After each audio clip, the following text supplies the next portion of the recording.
My name's David Gristwood. I'm an application architect with Microsoft, been there many years now.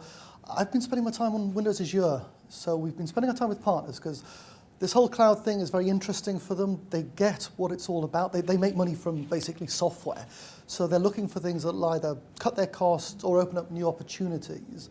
It's really been spending time with those early adopters, the people who look at it and go, Windows Azure, yeah, that makes sense, we could do something with that.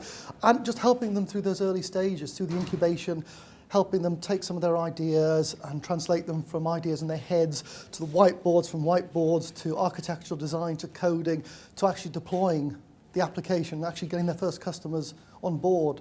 And this event today has been very much about taking those early adopters and giving them a chance to showcase what they're doing to an audience so that people go, well, we're not the only people looking at this. And it's a chance to network and share some experiences in being early adopters. In terms of public sector, one aspect is sector itself is always interesting because people like to network with other people and they want to know what's going on in their sector.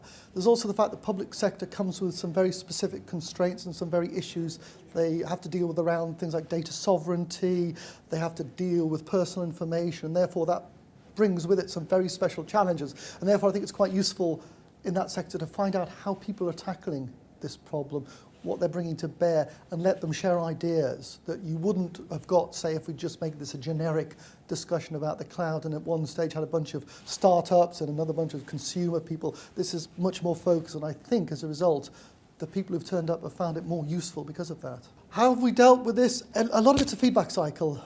Although the technology under Windows Azure is very mature, it's been around for many years. Azure as an entity is still relatively new, a year and a half really, and then a year before in beta. It's still very much in that feedback loop. We have a whole list of things we'd still like to do. The product teams that are building this know what they need to be done. So connecting them up with people and people saying, if only we could do X or if only we could do Y, then we could move forward is fantastic feedback for us. And if we didn't hold these events, if we didn't go and talk to those people, we wouldn't get that sort of feedback. That's why it's important for us. Well, there's a great site, migrateWindowsAzureIdea.com.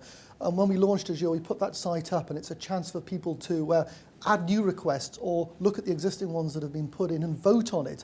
And very quickly you see one of these peaks where a small number of requests get a lot of votes from people. And we use that as a design goal to go, right, we want to knock off the top 10 on this list over the next 6 to 12 months. And that's meant that we're not sitting around trying to work out what people want. We've got a really concrete list, and we can look at the topics that have been most voted for and say, well, we need to add this capability and we need to address this problem, and that's given us a really good focus.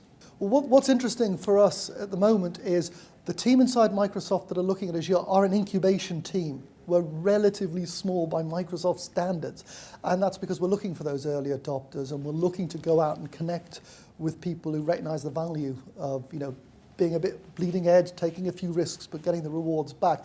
And that's let us work much more informally. If we were to look at cloud 3 years, 5 years from now, it'll be much more commonplace. We won't be needing to do this role because people will be able to look around at thousands of companies worldwide building on Azure, and we'll be looking for the next wave of technology advances. Our focus in the short to medium term is to really ramp up the Azure business. We think it's really powerful. There's a lot of opportunity there. The feedback we've got, especially from the partner community, startups, people working in specific sectors, has been absolutely excellent.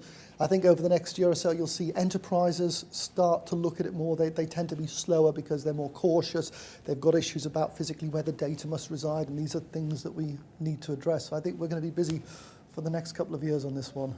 So I think, because some people do like to be laggards, and there's some people who like to follow the mainstream, and that's absolutely fantastic. But I think if you've got an idea or you spot an opportunity, and being first there in the market puts you potentially in a very strong position, and one that's difficult to be wrestled away from, especially if you're continually innovating and upgrading and coming up with new ideas. If that isn't your model, and if the market isn't like that, perhaps the benefits are not so quick to come through.